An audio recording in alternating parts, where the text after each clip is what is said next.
Okay, great. So we can start. I'm very happy to be here. My name is Marek Sotak. I'm originally from Czech Republic, and I flew here just like a good kind of case to just come and visit Tallinn for the first time. So far, I'm enjoying it. So this session is sort of more like a story that what I have been doing for the past almost 2 years, and as the session title says, it's kind of I was trying to introduce the user-centric design in a really huge corporation, Swiss corporation. So, as I said, my name is Marek Sotak. I've been a Drupal developer for about 7 years. I'm in this business of web development for about 12 or more years. I mainly do theming and design work and user research and all kinds of stuff around the UX and however you call it. And I also have a product that I'm working on which is called Inline Manual, which is kind of for sorting problems around end users documentation. So I recommend you to check it out. And then also I have a company in the UK, in London, where I used to live before for about 3 years, which is called Atomic and Limited, which is focused on Drupal development of all sorts. So for the past these 12 years, I have been employed just once for just about 1 year, and for all the time I was just freelancing or having my own company. And there was this kind of call that I had like 1.5 years ago, which was from a Swiss recruiter. And we were just about to move to another apartment in Prague, and a nice fancy apartment with a terrace, so I didn't want to go anywhere. And this recruiter told me that they are looking for a Drupal developer, well, mainly Drupal themer, for this big Swiss corporation. And I said, I was like, well, whatever, I'm not going anywhere, but let's give it a try.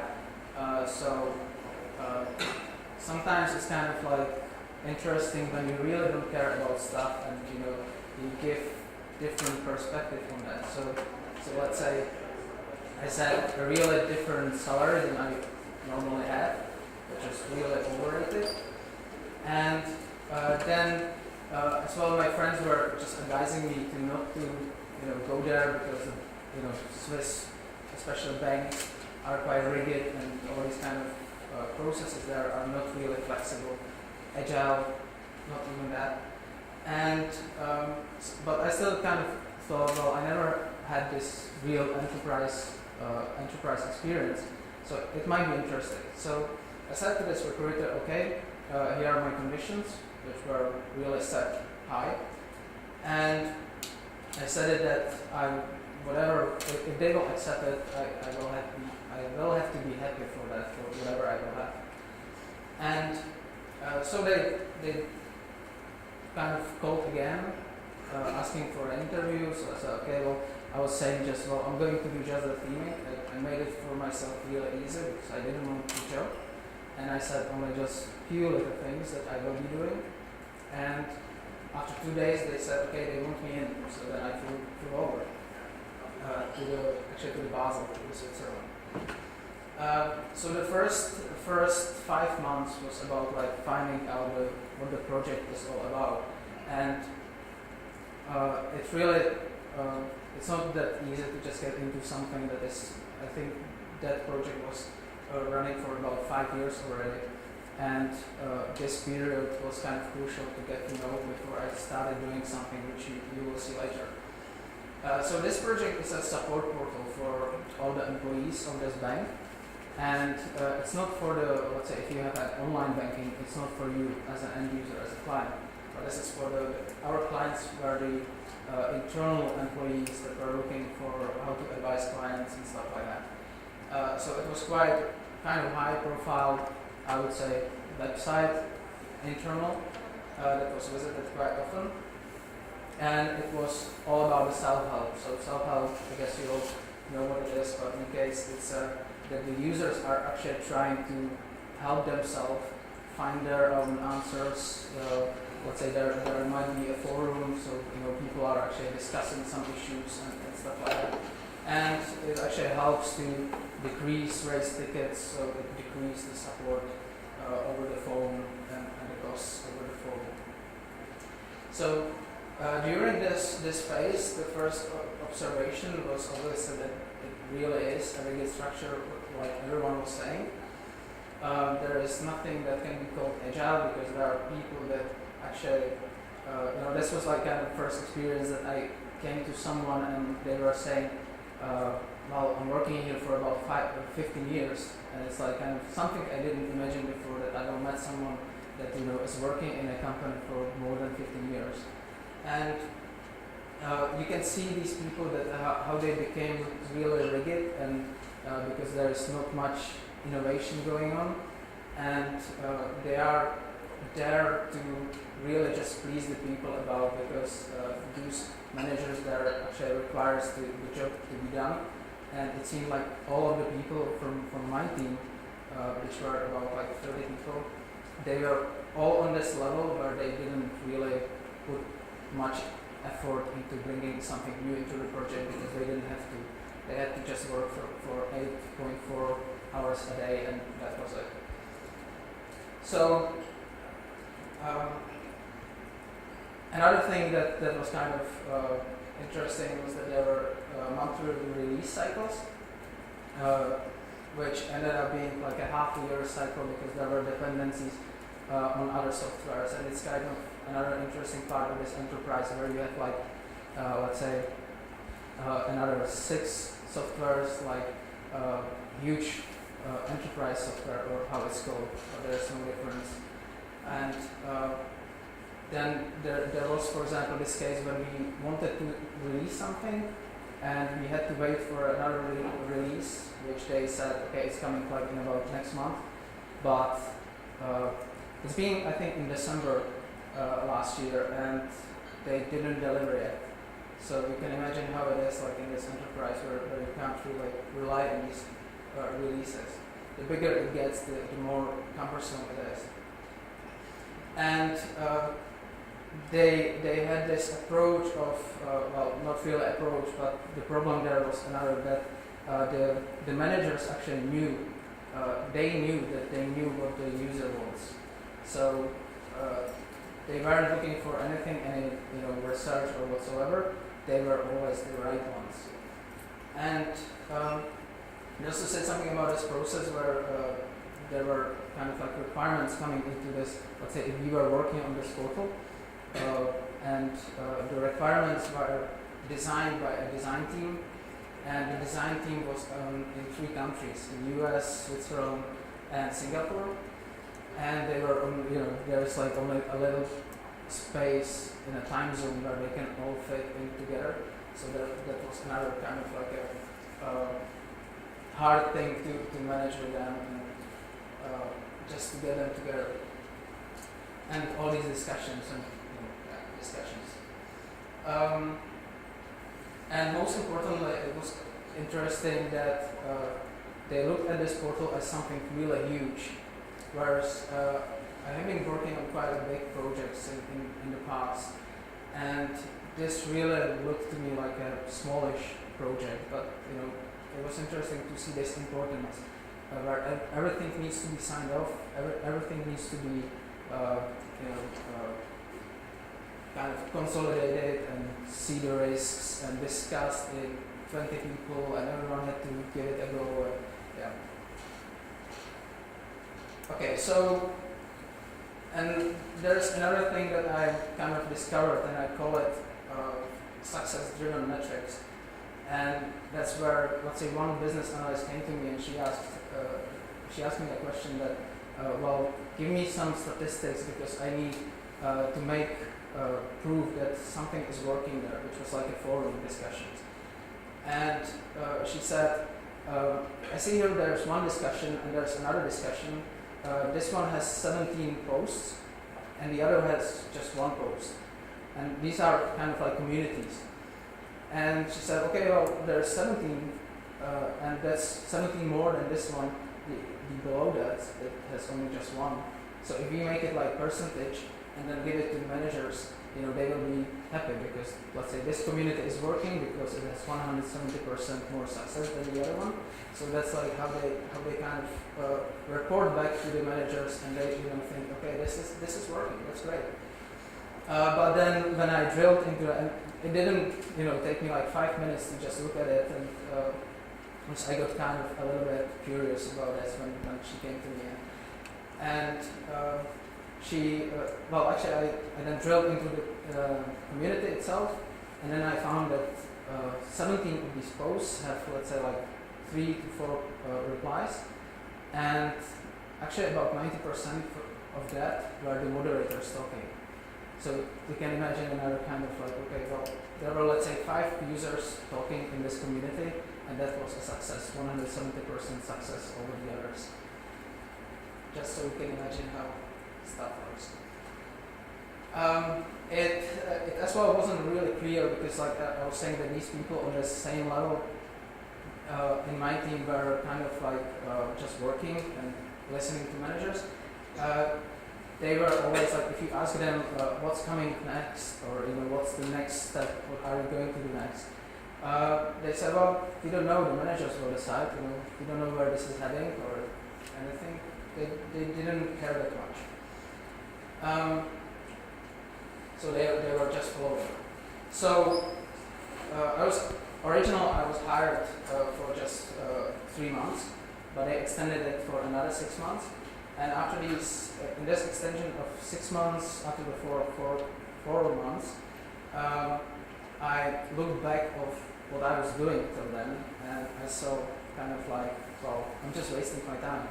And when they asked me whether I want to make the contract longer, I was thinking, well, it has, something has to happen, and something I need to learn something, even if there are no people around that will teach me anything.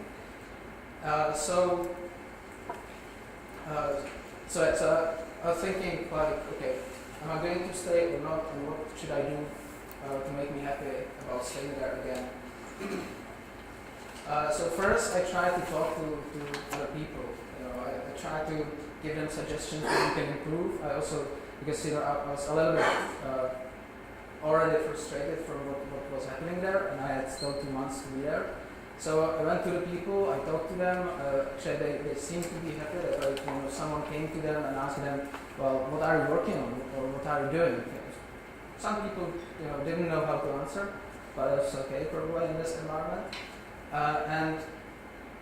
So I started to talk to people, try to kind of imagine what the teams are there, and who is responsible for what. And and I was trying to bring in like the experiences that I have and gained from my previous projects. And what happened is that I was kind of expecting that these people will be pushing something in, but nothing of that happened. No real feedback whatsoever. So that was another kind of like a hit as a frustration. And you ended up working on a requirements, on a piece of things that you find useless, that you don't have any feedback on, like why we are developing this, or what's the functionality of that. Everything was based on the manager's needs, not the users.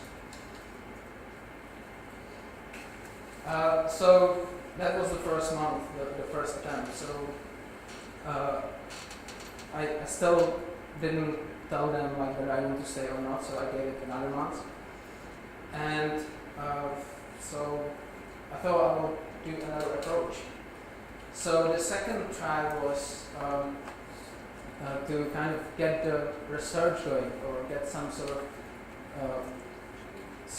document, some output that I can show others. And during this period, there were actually holidays, so there were not many requirements going in. The design team was on the holidays, so not much was happening there. So it was kind of like relaxed time, so I was able to just do my own stuff in between of some requirements. So I said, okay, let's do a research. Well, I had to say it to myself because nobody else was participating. And I say I use the principles around UCD, but it's kind of like something that is sort of like common sense that when you are thinking about a project, or in my case, that you want to build something for the users. Who doesn't know user-centered design? Okay, so I'll just do this briefly. But basically, it's just like that you are fulfilling the needs, wants, and limitations of the end users, and you are thinking about this in every stage of the process. So you always take in consideration what the user wants, needs.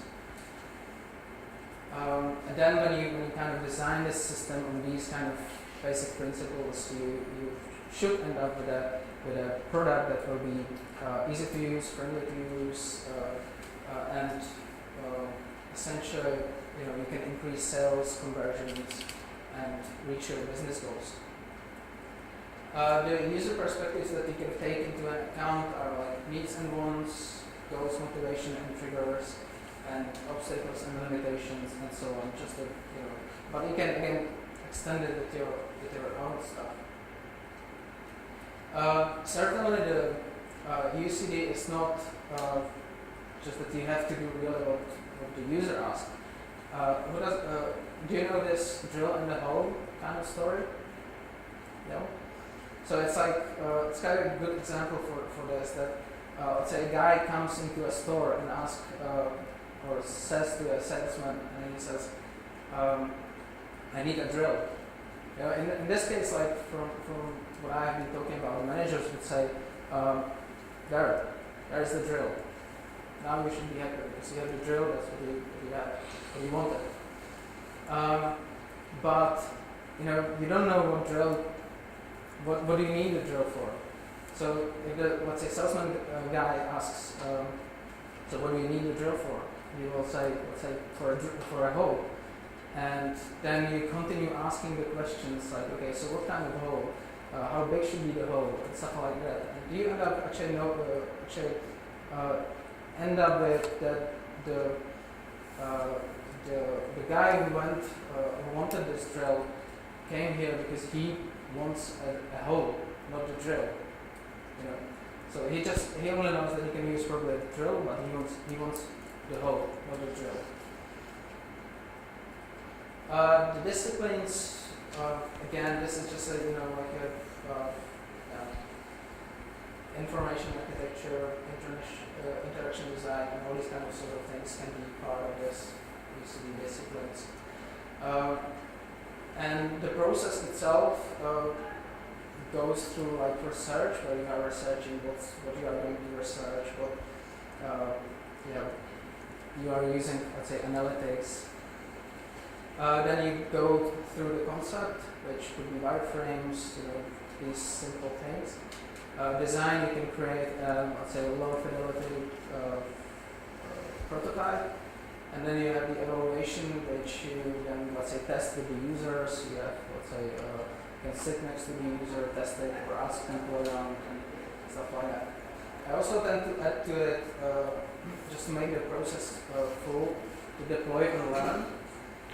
Because what I think is crucial for every project, and even before, whenever you launch a new project or whenever you deploy a new website, till then you are using your expertise to what you have learned before and what you know. Sometimes you might try something new. But actually the most important part for me starts when it's kind of like deployed, because then you can learn and you can evaluate your skills, what you have put into the website, how it's being used, whether it's being used. How many of you are actually doing this? If you are you following up on the project after it's launched? How many of you? Okay. Yeah, so if you try it just once, I know it's kind of hard because there might be no budget or something, but let's say this is a normal for e-commerce sites where on e-commerce sites you have all the metrics, everything, because it's driving the sales. So you see, okay, well, we are having some sales, so then we improve something. But if you are launching some normal site or something that doesn't have, let's say, this commerce metrics, then you have to build some sort of metrics for your own. So you might not have a budget for that or so, but it's a kind of that's you either will find out that you were wrong in some cases, or you were right, or you can change in the future. Okay, so the second attempt.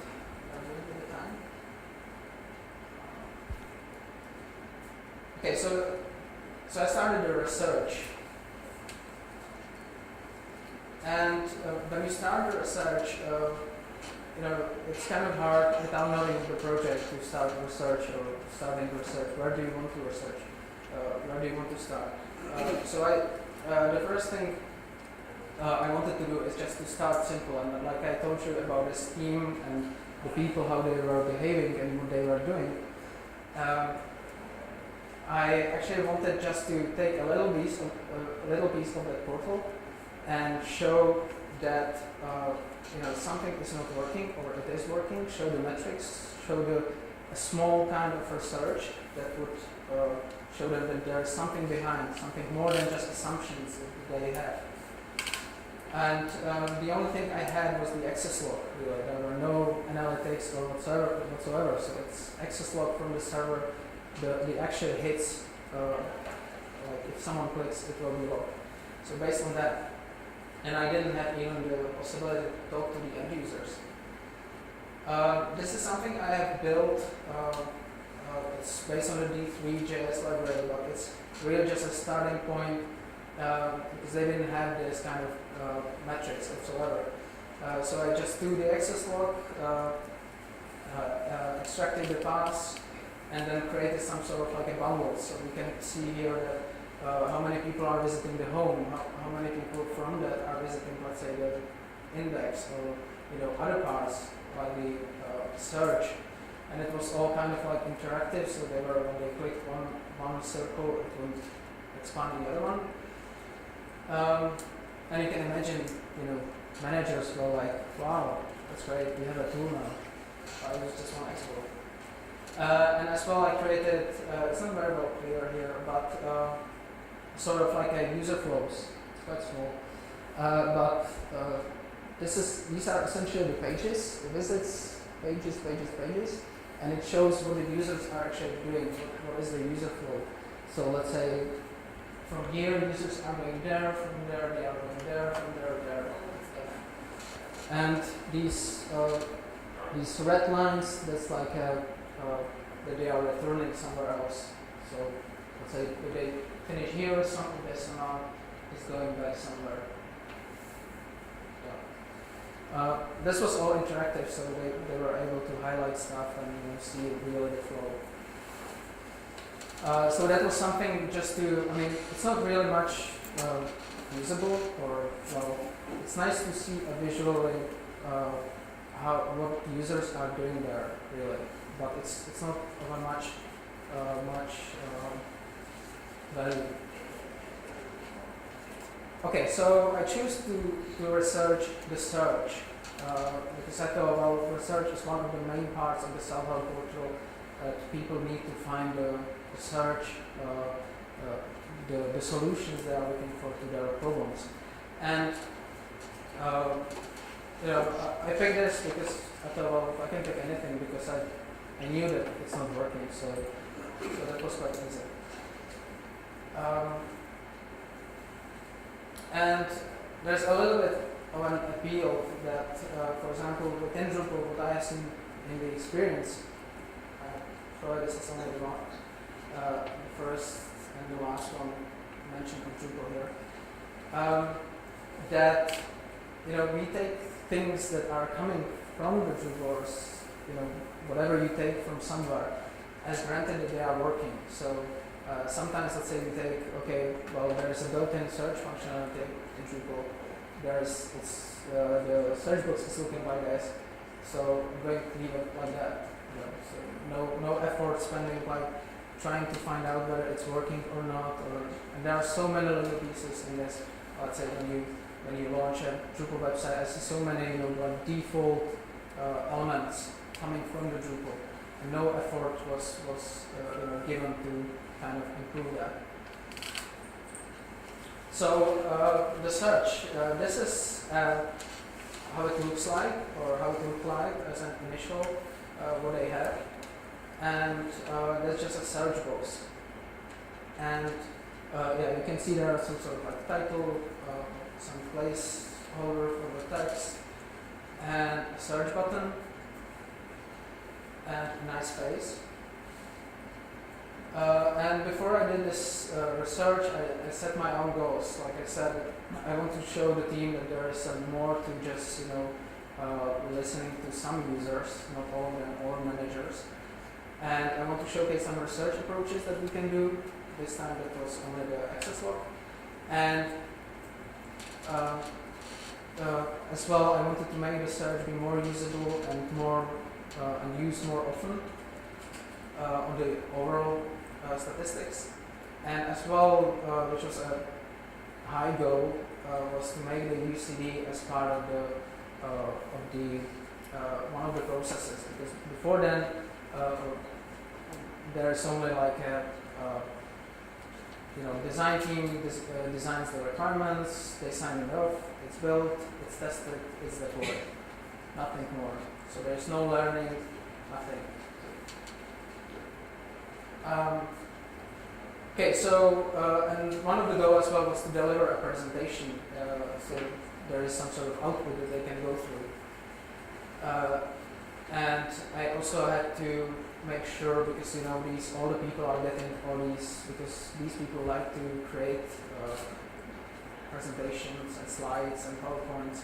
So I had to make sure that they will, read it at the first glance on the first slide. So my first slide was something like the portal is not working, and that caught some eye. And I sent it to all the team members. I sent it to some managers as well without any hesitance. And I talked to some people from the team, and they were saying, "Well, we can't send it to the managers. That's not possible, or not possible. But it's not. We should discuss this first." Well, I sent it right away because I had nothing to lose. I can be fired. It's fine. So and coming back to that being fired, it's this problem with these people as well. That if you are somewhere like for 15 years. You have your own kind of securities, and you don't want to change.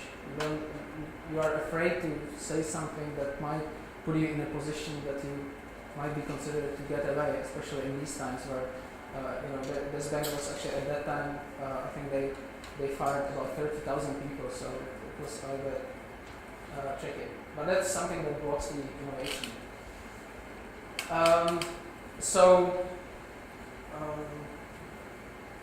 Like I was saying, we somehow assumed that the search is not working because we had at least a little bit of feedback that from the client advisors that were on the same floor, but that were like about 30 people. And the design team, they already have some improvements, but they were all based on the assumptions. And by assumptions, I mean they don't have any experience or a little experience. And they just assume, well, if you build this, that will work, And you could have seen in the requirements there is one column that will say what it will give to the user, and usually there were just like 2 or 3 words saying something, improved usability, or something like that, nothing more. Okay, so part of this little presentation, there was like or when I started, I just take this. Or created this simple scenario where how should the user kind of search through the portal, search for the solution. And so they find the search field, they enter the search there, they click the search button, find the solution on the first page. That would be the best case. And if not found, then they will add more fields just to refine their search. And then find a solution hopefully, and and then perform other stuff. So and the main important part is to exit peacefully with problem fix and spread how much they like the portal and that they found it useful. So first kind of analysis was what are people searching for. The blank there is, I don't know if you can see it, but it's a little small. But the blank, that's not a blank field. That's not like an empty string. That's actually a blank, and I will explain why people are searching for blank. But that was quite surprising to me. And then I did kind of like, okay, so how many searches were performed for all these keywords? How many raised tickets were based on these keywords, or after they searched for these keywords? So that's when they were asking for the support. So for example, if they had a problem with Outlook, they type in Outlook, and then they went to ticket form because they didn't find the solution. So they were actually calling to the support contact, live support, which was more money. Then the percentage, how many issues are raised, and then search again, which is how many people actually are searching after they search for the first time on this keyword. So if, for example, someone is searching for the link and they search after that again with a refined search keywords, then it will be here hit as a search again. So this already kind of gave me like the first moment where I was thinking, what's this blank keyword? Why are people searching for a blank keyword? And I actually found out that the blank keyword is a feature of the portal, where if you have, like I showed you this text box with the search field, if you don't fill it in, it will automatically fill in the blank there. It will start searching for the blank, but there's like a underlying functionality that it will output all the content. So so the user will actually be presented with all the content without any search filtering.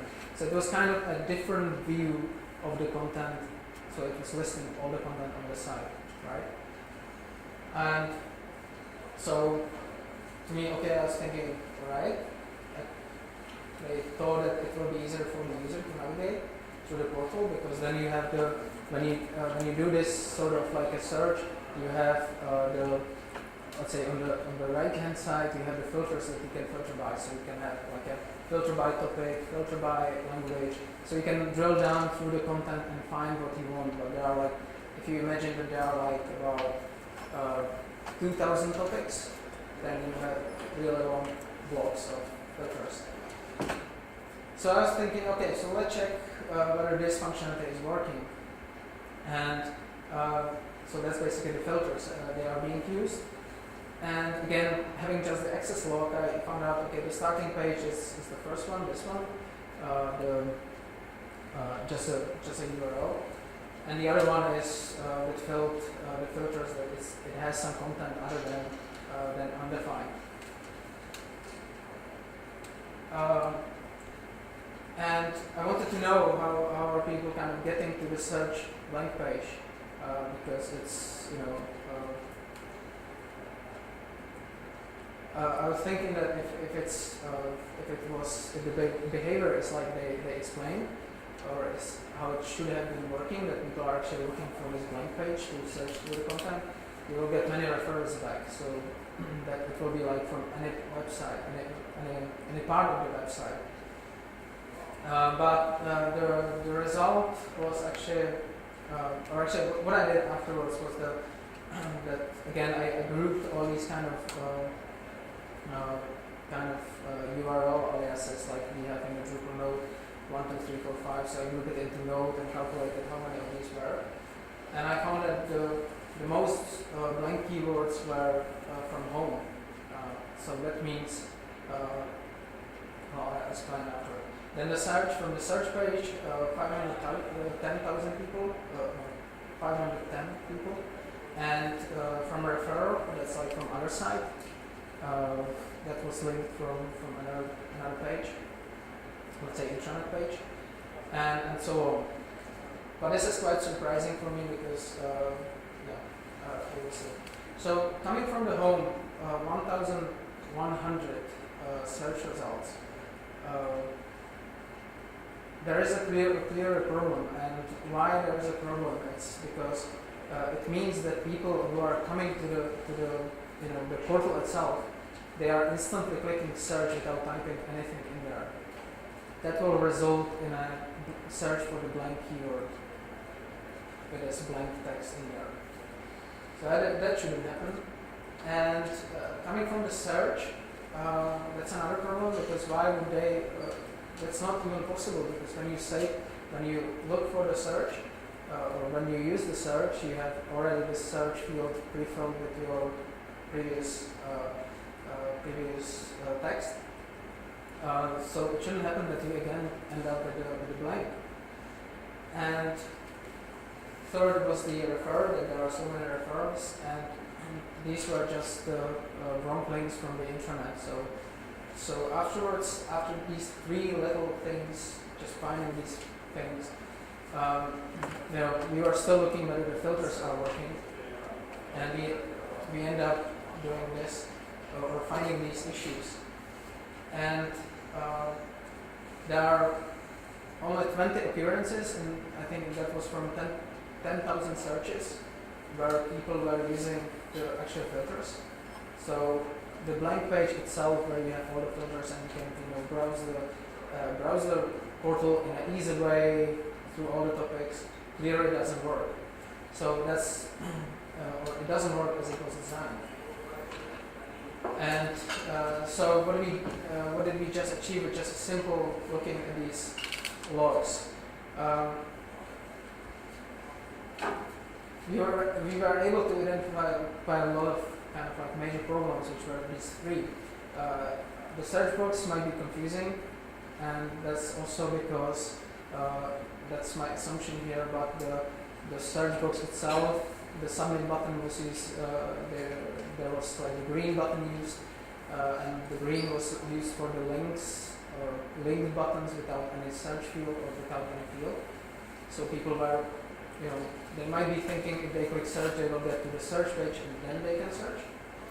And then the blank page is not working as designed, and we found these two defects.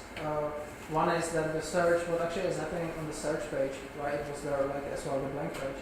I found a bug that when you search for something, you get to the search page with a pre-filled keyword, but when you search again and you enter anything, it will, no matter what you write in, it will search for the blank. So that was quite a bug that nobody discovered before. And then as well we fixed the intranet links to point to the right page. So the conclusion is that probably the basic search user experience is frustrating. And what was very important for this kind of presentation was that these were not assumptions, but these were real numbers behind. So these managers, people were taking this more seriously than before. And like I said before, they thought right now we have tool, and they saw these nice reports like these charts and flowing charts, but that was just one export. But they were really excited about it. So what happened after sending out the presentation? I got some feedback, but not much, obviously. And what happened then? Guess we should. Okay. I hope you are not hungry. You mind if you do like 5 more minutes? That's right. Okay. So what happened afterwards was that there wasn't much of the feedback, and I was getting frustrated, and I was saying, okay, well, I'm done, I'm finished. But then one of the associate directors came to me, and she said, let's do this. Let's change the search box to make it work. And I said, okay, let's do that. So we spent like 3 hours just to, thinking about what we can improve based on this analysis. And we pushed it to the production the same day. And this is something really not very standard in such a huge corporation where everything needs to be signed off and everything needs to be talked through. All the stakeholders needs to know what's happening. And so this happened, probably for the first time there. And 1 week nobody really noticed from the management, but after that there was like a shitstorm of stuff that they were saying, like how this could have happened, who is responsible for that, and yeah. So that was loads of fun around that. And I'm really proud that we did that because it changed a lot of thinking there, that we can push soon, or as we can deliver fast, even with really small changes just to UI, because there are no functionalities involved, no actual like backend code or something. It was really just the UI, CSS, and images. And it's the pressure was afterwards on me that it had to work, because there is no place to fail in such corporation, that they don't take, like, if you are doing something, you are not supposed to fail. And I take failing as a kind of part of learning. If you fail, it's good because you learn that something is not working. So there was a huge pressure from everyone that it has to work, but I don't give it really much attention to that. So 3 weeks after 3 weeks after that, I published kind of sort of like a paper, because it wasn't the end of this all. I needed to clarify. I'm not going through all of this, but this is sort of like how the paper looked like. It has, I'm not very good at writing documents, but this is probably the longest one I ever wrote. So it had like 15 pages. It had all the details about like what was there, explaining to the people like okay, why we did that, what it is based on, which research, and as well, what was important is to put in the goals. So we had the goals there to increase the visibility of the search book, so it's being used more, make user to type in more than just one word to get more relevant search results, because we found out that people are looking mainly just for one keyword. Like if they have problems with Outlook, they type in Outlook, and they were expecting it will solve their problems, or they will find the problems. And we even wanted the people to type in sentences and questions, and we wanted to get rid of the blank keywords. So what we did is that we changed the title to "Do you need help?" So it's more kind of like having bigger call to action. We increased the sizes of the fields, and we also replaced the search placeholder that it says now ask a question or enter a search term here. And that was quite an interesting part, and I'll get to that. And so there was as well this learning that was after 3 weeks. So we were looking at these charts. So that's every week. So it's kind of, you can see that the yellow one is the latest, is the last week. So it improved quite a lot. That's how many times people were searching. And this is the blank keywords. It didn't work very well, so that can be improved. And this is quite interesting. That's whether people are searching just for how do I, or asking questions, or not just typing the keyword.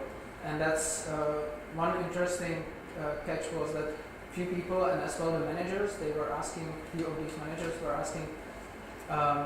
Well, it must have taken you a lot of effort to make this work, that we can find out whether the user is asking a question and answer that question, And it's kind of like, well, how to explain it to them that if you ask a question, you have more keywords, you can give you better results. So we didn't do anything at all for the functionality to handle the questions, but they thought so that we did. But really, it was just to make the user think that they can type in more and ask the question or be more friendly. So it improved. Then there's just a little comparison of the single keywords and multiple keywords, which are red. So that improved a little bit. And then part of this paper was as well the proposal for the next changes. Again, with the goals and what we can improve and things like that. There was also a proposal to change the life cycle of the projects, so not signing everything, but having a new kind of like user-centric team to push sooner and learn more often. But yeah, here you can see like what we did to the versions of the search. The initial, the version 1 and version 2. But sadly the version 1.2 never started live, which is again frustrating for now, but yeah, hopefully it will change again soon, maybe. Or, you know, my contract is ending soon, so maybe there will happen something. And so the conclusion is, it's kind of hard to push the innovation. I mean, there are so many innovation obstacles to tackle when you are doing something in such a huge corporation with so many people that not many of them know what they are doing there. And yeah, you have to learn from the things that you are building. Otherwise, you are going to be stuck with what you know and what you know. Because I found it as well for myself, like working with Drupal, I had a burnout like, let's say 2 years ago, when I was working with just Drupal for 5 years, and you know, I was using jQuery oldest version, the Drupal 5, 6 or whatever that was, and not really looking into the new functionalities or new approaches, because there wasn't a simple way to put it to work with Drupal, and as well that the you know, it takes a lot of time to learn something new, and I didn't have that time because I was swamped with the work. And you know, if you have a client and they want a website done or some project done, you just stick to your guns, what you know the best, and you are not looking into the future much or into new things. So yeah, I guess that's about it. I hope you enjoyed it. I hope you learned something. I guess we don't have any time for questions, but I will be around and as well in the evening. So if you have any questions, yeah, shoot. But thanks.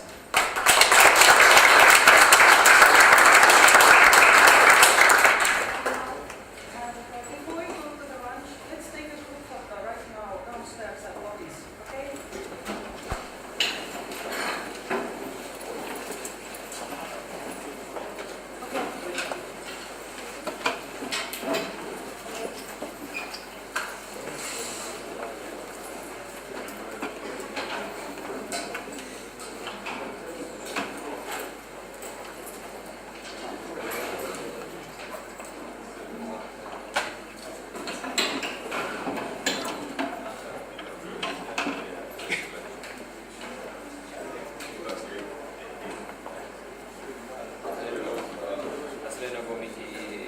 asjapärast lihtsalt.